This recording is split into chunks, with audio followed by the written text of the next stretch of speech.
So I am so excited. I was finally able to visit Dharavi, which is in Mumbai, India, and it's been on my list for a long time. And I was happy I was finally able to go after all these years. I finally made it there. I feel that Dharavi is so amazing. It's an incredible, vibrant neighborhood. It's very unique. There are not many places like it in the world. It's a unique, amazing place. And there is so much there. It's a place of business, lots and lots of businesses, and of course residences. People actually live there. People's homes are there. Um, One thing I don't like about it though is that people call it a slum, and I do not like that word. It, I mean, they all call it Dharavi slum, but I really do not like that. I prefer not to call it that. I prefer to call it neighborhood or community because there truly is so much community in Dharavi. People are together, they support each other. I mean, it is truly it's like its own little village. It's its own little neighborhood. But yeah, it is truly a very unique place and I just loved visiting. I wish I had had more time there. So one thing I wanted to note before we start, I just want to say that I intentionally tried not to photograph people. I was trying to respect their privacy and I was trying to give them their privacy. So I intentionally avoided trying to photograph people, but of course there's people everywhere, so it was kind of hard. In some photos, there are people. I tried to crop them as much as I could, but obviously I wasn't able to completely keep them out. So, basic overview of Dharavi, it has a lot of industries like textiles and clothing. They do things like leather and pottery. And so, here they have some textiles, like these are stores or places that are actually businesses with people that are actually making textiles here. And then later on, in the same community of Dharavi, they sell the clothes that they made there. So this is like the beginning of it, and then they actually make clothes and then they sell them later. And then they sell pottery here. They, make everything by hand. Then they bake it in these big ovens like this, and they hand paint them for sale. And I just love it. And one of my favorite things about visiting India and Dharavi, of course, is that no one was really complaining about anything. They were just working. They were working hard. I mean, they're hard workers. They didn't whine about anything. They weren't complaining about anything. They were focused. They were doing their everyday work. And on top of that, they were having fun and they were enjoying themselves. Some of the people I saw there, they were being friendly and joking around, smiling with us, saying hi. But nobody was complaining about anything. They were doing their job. And that is the one thing about India that I absolutely love is how friendly most people are. And of course, I always say most because not everybody is going to be friendly, but in general, a lot of people in India are very friendly. There will always be rude and unfriendly people, but in general, people are friendly and helpful. And Dharavi is no exception. So the people there were very friendly. We as we were walking through, we had some kids come up to us and they said hi, they smiled. Some adults did the same thing. Some people said things like welcome. And of course, I did not photograph them for their privacy. And some people, like I said, they said welcome. Again, this is pretty common in India. People will welcome you, um, which is the opposite of America, where a lot of times I have been told to my face to go back to where I come from, right? Go back to where you came from. We don't want your kind here. I get told that a lot in the US. But in general, the vast majority of Indians were very welcoming, they're friendly. So Dharavi is, like I said, it's pretty amazing to see how they built everything. Like they just, I don't know, I mean, the buildings, the way they built the homes and the businesses. Like I've really loved looking at the architecture there. And then, of course, they have a sense of community. You can see it in these photos. People were saying hi, talking to each other. People were helping each other. I mean, which is also part of the job, right? You're also working together. And even in this neighborhood, which so many people they call a slum, even in this neighborhood, people have signs saying welcome on their house, right? Welcome to my home. I mean, they're welcoming even in this community. So one thing that I always wanted to say and I've been saying for a long time, is that just because something looks good on the surface doesn't mean that it is good. But also, just because something doesn't look good, like for instance, according to Western standards, it doesn't mean that it's bad. Like, just because Dharavi looks a certain way or because India looks a certain way, it doesn't mean that it's a bad place. It doesn't mean that it is bad. It just looks different. So, just because some places in the world look like this does not mean it's bad. And in fact, I felt safer in Dharavi than I do in some places in the US. Like if you went to an actual slum or like the ghetto in the US, I would not feel comfortable going into the ghetto in the US because it's actually much more likely that something might happen to you. But in Dharavi, walking around, I did not feel unsafe at all. People were staring at me because they were curious, because I look Indian, but I'm not Indian. I mean, it's like I am Indian, but I'm not Indian. It's like a funny mix. So, some people were staring at us, but in general, I actually felt very safe walking around in Dharavi. I did not fear for my safety at all. And the only negative thing that happened the whole time we were there is that one lady, she, just put her hand out for money. And we said no, and then she walked away. That was the only negative thing that happened. Everybody else was friendly, smiling, said hi, welcome, things like that. And some people they didn't say hi or welcome. They didn't, but they weren't rude either. They just kind of like looked at me, just kind of stared, wondering what my story was.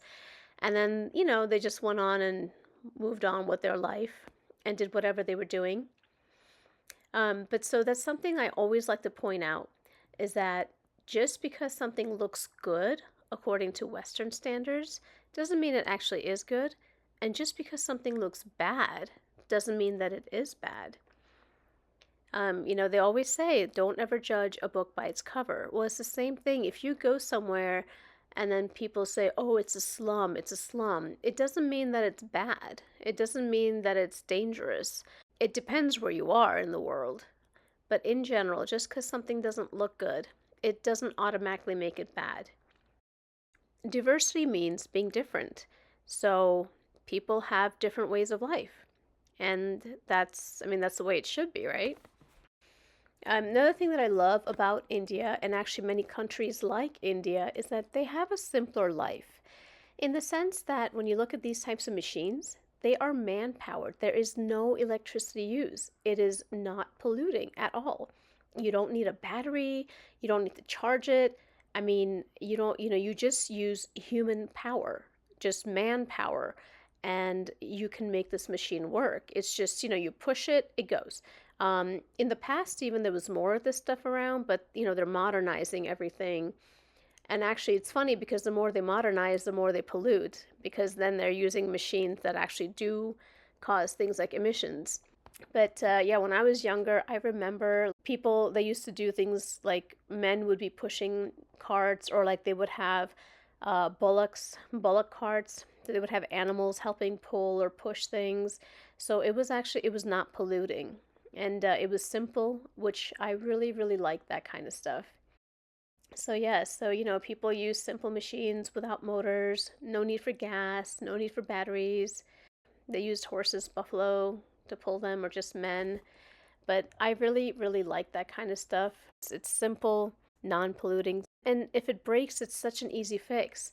Like, you don't need a computer chip. If the wheel breaks, you put a new wheel on, or you just fix the wheel. It was so simple. Anyway, I loved and also walking around the architecture. Oh my gosh, because the way they built everything up, it just kind of got built up just however. And it was just so fascinating to see the buildings, just the way people access the buildings and their homes. Like sometimes I would see ladders, they just kind of disappeared into anything. And then I realized actually that ladder leads to a door, but it's not a door the way we're used to. It's like the door is not vertical, the door was horizontal, and it slides open, and then you go up and then you close it again. So I thought that was really, really ingenious. I mean, I would never have thought to do something like that. So it was pretty cool, pretty interesting. Enjoy the photos, enjoy I mean, enjoy the visual diversity because it is different, right? It's a very different neighborhood and things look different. So that adds to visual diversity when things are actually different. I was also so surprised when we were walking. I guess Amazon delivers packages there, which was amazing. And then Amazon can find the houses and businesses no problem because of the addresses and the way that, they have addresses or whatever on their houses. So even in Dharavi, Amazon can deliver. I thought that was pretty incredible. The thing that does make me sad though is that India is basically ashamed of places like Dharavi, and they want to basically destroy it. And so they are. They've actually already started the process of demolishing Dharavi. So they're going to be getting rid of all of this really interesting, unique things, which I think is very sad. And they're going to get rid of it and just put in basically apartment buildings, basically to rehouse the people. I think it's sad that they're going to get rid of this neighborhood community that's been there for so long. I mean, decades and decades. I mean, you've got people, there were some people there. The one lady I met, I think she was like the third generation there. So, just they've been living there for generations. And this is where people grew up, where their parents grew up, where their grandparents grew up. And yeah, so they're going to be demolishing Dharavi and putting in apartment buildings. I think a lot of this is because India is very embarrassed about places like this and they're trying to look modern. They're trying to modernize for the Western world. They want the rest of the world to think they're, modern and everything. So they're trying to basically eliminate, I guess they consider it to be an eyesore or something of an embarrassment. I think that it's an amazing, unique area. You don't find this kind of stuff worldwide. And I mean, it's a very unique place. So it actually makes me sad that they're demolishing it. I personally think they shouldn't. I personally think they should save it, that they should preserve the Haravi. Maybe they can make some small changes, but I don't think they should just destroy it and just get rid of it and put apartment buildings in. I think that's, like you're essentially you're getting rid of this visual diversity that exists there and just putting in apartment complexes and it just looks like everywhere else in the world. But they're going to do whatever they want to do. But it is sad to me that Indians they're kind of like in general Indians are sort of followers. They just want to do what everyone else is doing. So they basically are going to demolish this and try to look like the rest of the world, put buildings in to try to look like everyone else. Which is sad because Dharavi is very unique. And it'd be nice if they preserved it or saved it instead of getting rid of it and just destroying it. I mean, it was really an interesting experience. And in Dharavi too, they had this really, really nice store. I did not show the photos to respect the store's privacy because, there was a lot of products in there. But it was really nice. I mean, they had air conditioning and everything. I mean, here we are in the middle of Dharavi. They've got nice stores. They have air conditioning. I mean, they even had video cameras up. It's a very interesting mix. And there was just always so much going on. They have schools there for the kids. They have classes. So it would be nice if India actually valued things that were different instead of trying to get rid of anything that makes them different and tries to just become the same, homogenized to the rest of the world. I mean, that's how you lose diversity in the long run. So Dharavi is definitely a very diverse place. It's unique. It does not, stuff like this, places like this do not exist that much in the world. It'd be nice if India could see that, but they probably won't.